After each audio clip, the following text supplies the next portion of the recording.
So we're all going through what's been termed a lot recently unprecedented times or an unprecedented situation, and I guess that fits. It's hard to think of a better term, really. This is just something that most of us have never experienced in our lifetime, certainly not here in the U.S. We just haven't had to deal with this sort of thing on this scale. So crazy times. But in these times, I think it's really important that we maintain our health, mental health, and physical health. And so I wanted to share a few things that I'm doing, that I'm working on, and that I think are important for staying healthy and sane during these times. So here are 8 tips for staying healthy while self-isolating. I hope you find some value in these, and I'd love to know what your thoughts are in the comments.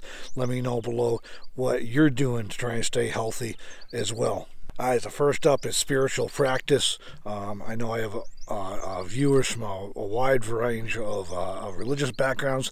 I'm recording this on Easter weekend. I'm a Christian myself, and so normally, even if people don't go to church any other time during the year, Easter and Christmas, you might find them coming out still.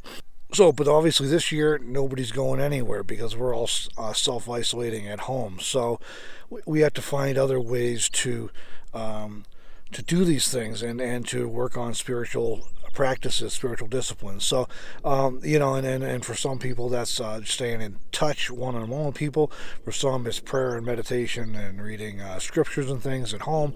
You might be watching live services on Facebook or on YouTube or whatever. But whatever venue you're using there, I think it's important to focus on spiritual practices right now. All right, so sleep is another real important one, and it's easy to neglect that, and easy to push it and not get enough rest. But adequate sleep and good quality sleep is really important to our long-term well-being, physically, mentally, emotionally. So make sure you're getting enough sleep and the rest that your body needs. All right, so what about routine? Yeah, routines are all messed up these days, right? for a lot of us, if not most of us.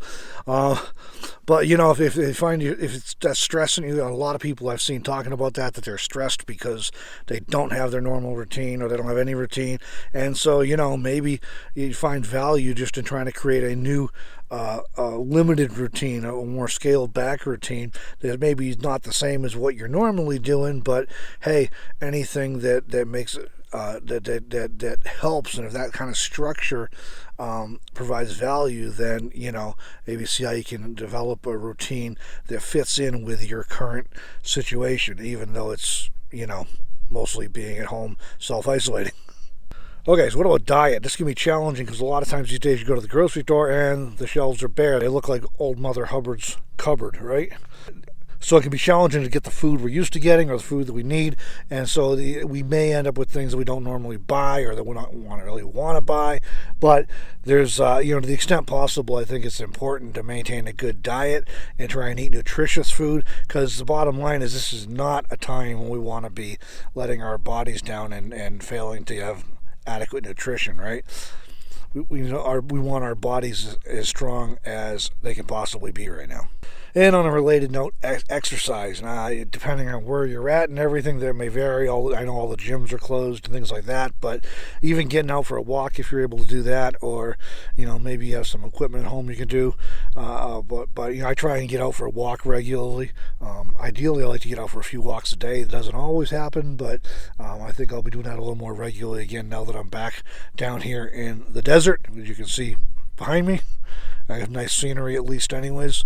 Staying strong and fit is going to go a long ways towards keeping us healthy, and again, we need that right now to reduce our chances of becoming sick, or to improve our chances of being able to recover quickly if we do get sick. This one is more something to just remember than to do. I think that's important to remember. We're not alone. It can feel like we're all alone, self-isolating. We're alone at home, or alone in a van or RV, or alone, almost alone with 2 or 3 household members, whatever.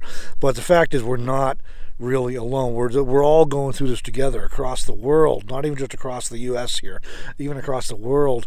Millions and millions and millions of people are going through this at the same time. So we're in good company, and we're not alone, and others are feeling exactly the way we're feeling.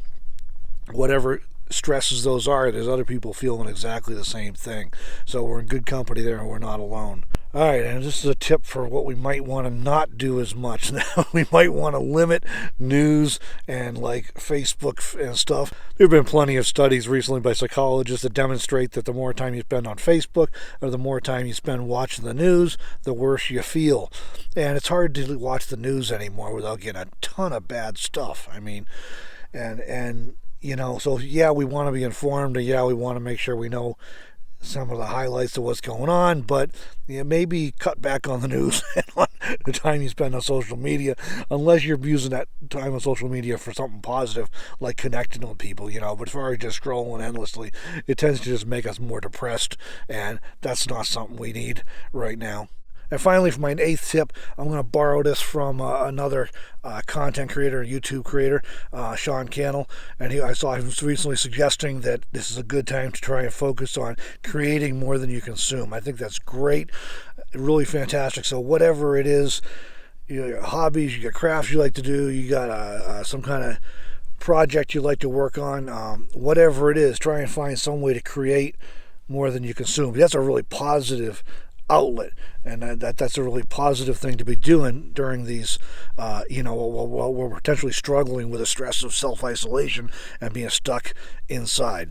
All right, so what about you guys? Those are my 8 top tips, I think, for staying healthy and sane while self-isolating. I think this is important stuff, and I think we all talk a lot about hand sanitizer and staying 6 feet away from people, and all these other things, staying at home and all these things to try and stay safe, and that's important. But I think it's important to also take care of our own physical health and our mental health during this time. Typically, following any kind of major disaster like this, and this is, again, unprecedented, so we really don't have a guidebook for this one, but following any kind of major disaster, there tends to be a high incidence of people struggling with depression or post-traumatic stress disorder, just because they've been scarred by the disaster, the experience of that disaster. And so I don't think this is going to be any different, and I'm sure a lot of people are feeling that already.